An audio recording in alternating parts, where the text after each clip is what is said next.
Dude, I have a great story time. I just came up with it. I used to have a time in my life where I was a punk. Yeah, I never talked about this. I just remembered. There was like this 1 month in my life where I was a punk, man. I was a big... What the class? I think it was 8? No, wait. What was the class? It was 8th or 9th class. 8th or 9th class. And I started to become a little bit of a metalhead. I remember... Oh, I'm remembering... My brain is so weird. You guys always remember me about shit in my life. It was so cringy. So I became this metalhead because in my class there was this guy that everybody loved. His name was Tom. He was very tall and he was a real punk, you know, with the Irokese and shit. He was a real punk and he knew all the real punks in the city and shit. And he went to demonstrations and he was attacking Nazis and shit. He was like, and everybody loved him, right? You're in 8th class. You're very manipulatable, and everybody loved him. And I always saw him as a big brother. We always hang out and shit. And dude, I was a cringy little emo kid, okay? So this was like my music, man. So I became more and more like him. He gave me the EMP catalog, and I was ordering Totenhosen t-shirts, you know, black t-shirts with band names. The typical metalhead black t-shirt and the shitty band Children of Bodom, Zodon, Iron Maiden. Oh, I was one of them. And then I got a second friend outside of school, Niels. I think he's homeless now after 10 years. He was very weird. He never accepted. He was like really punk, you know, really. He never accepted rules. He hated the t-shirt, hated school. He hated his parents. And I used to hang out with these guys, right? A lot.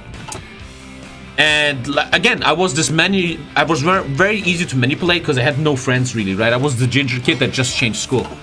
So I started hanging out with them in real life. And then, dude, this shit, being in the punk scene of my home city was so it was so cringy that it was even too much for me. There is nothing better. Anyway, so I start hanging out with them, and they start to bring me to their friend circle.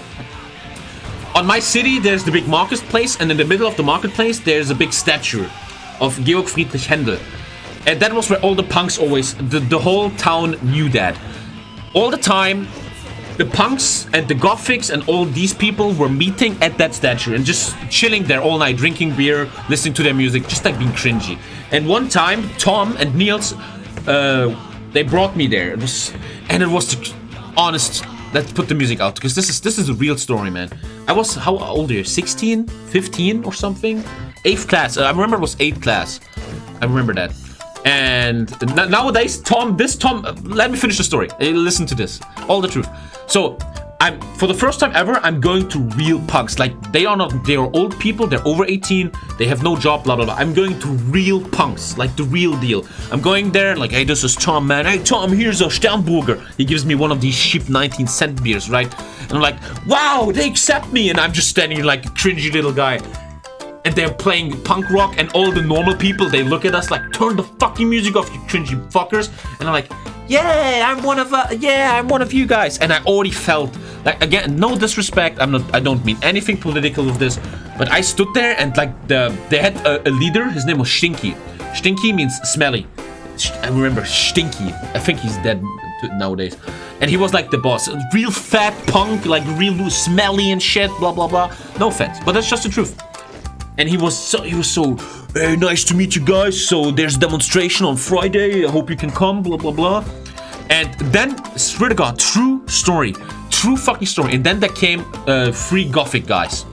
And one of the gothic guys was wearing completely black. There was a guy completely in black with a black hoodie. And I couldn't see him because it was already dark. So he's coming to us. We have this big group of 20 people, all just talking and being cringy little idiots. And there was this guy, and he had the Jody Jordison makeup in his face. Wait, Joey Jordison. He just, that was his thing. He walks around like this. He did all day long, a makeup, not a mask. He always walked around like this. So there's 3 gothics, and then this guy comes. And he was still younger and small and skinny. And he stands next to me, right? I'll never forget this, true story. So nobody's really talking to me because I'm the new guy. I'm very young, I'm cringy. I'm standing next to this guy, and I'm like, hey, how you doing? It's cool being here, right? And he's like this. And then I'm looking to his friend. I swear to God. I'm looking to his friend.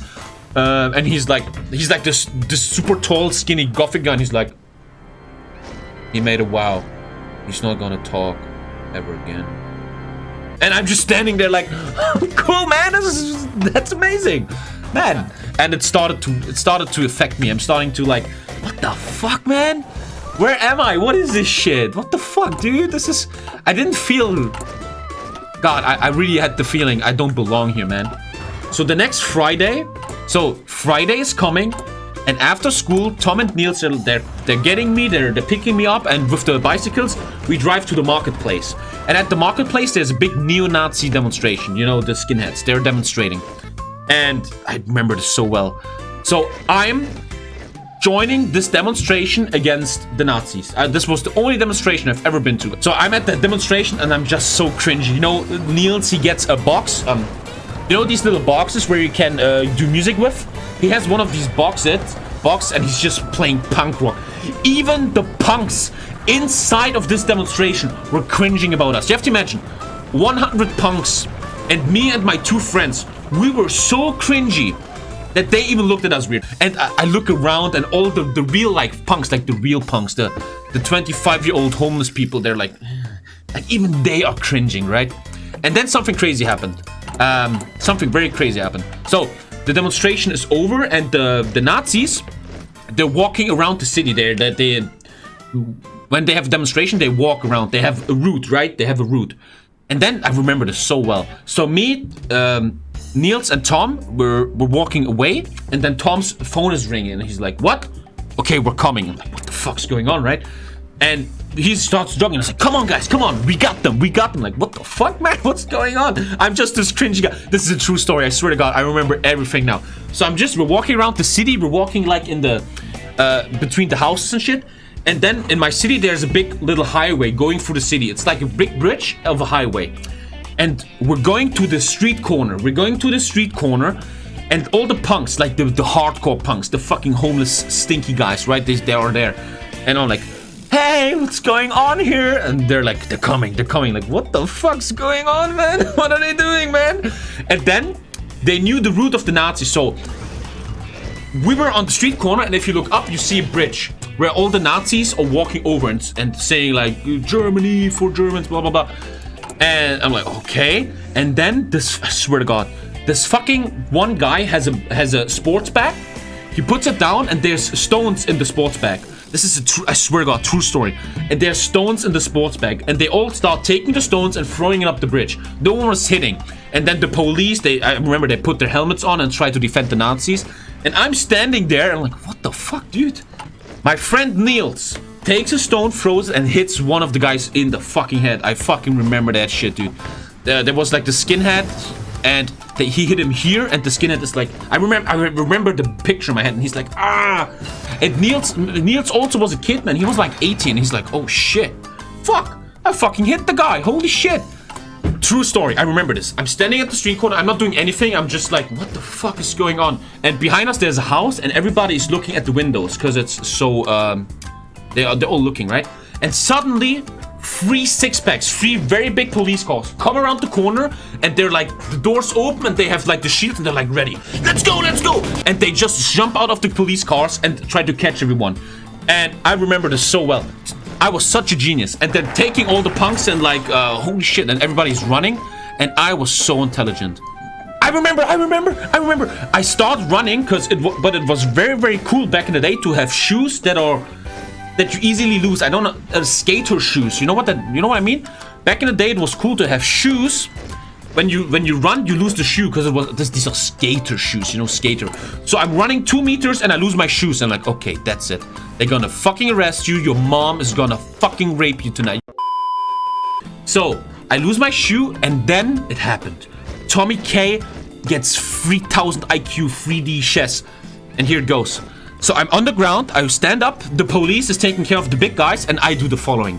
I turn around, I look at the house, and there's swear to God, there's a grandma looking at the window like, hey grandma, this is kind of scary, can I come in for dinner? And she is like, yes, you can come in. And I remember there was a police guy. I swear to God, it's a true story. And the police like, Oh, that's his grandma. Oh, he's not with them. Okay, he's just a little tringy redhead. And she lets me in, right? And after everything was over, I go out again. I lost all the friends. They're all gone. Everybody was running somewhere, man. And I don't know what happened after. But then I started losing the friendship with Tom and Niels and stopped being a punk, man. And I remember that the police didn't catch any of them. They catch like no one. They were so slow. Sometimes, like many years later, I'm working in a supermarket and Niels, the punk, he sometimes he came to the supermarket. He's like no teeth anymore. He looks very lost, man. He smells. He just became a big failure, man. Which sometimes showed me, even though, okay, I sit at the fucking supermarket, but I think I did the right choice, man. And now Tom, I was about to say his real name. Tom, the tall guy, he is now the security guy in the supermarket. I live next to him. I always see him and I'm like, huh? He's now the security guy in the supermarket. Sorry, Quest. That wasn't story time. You guys always remember me about shit.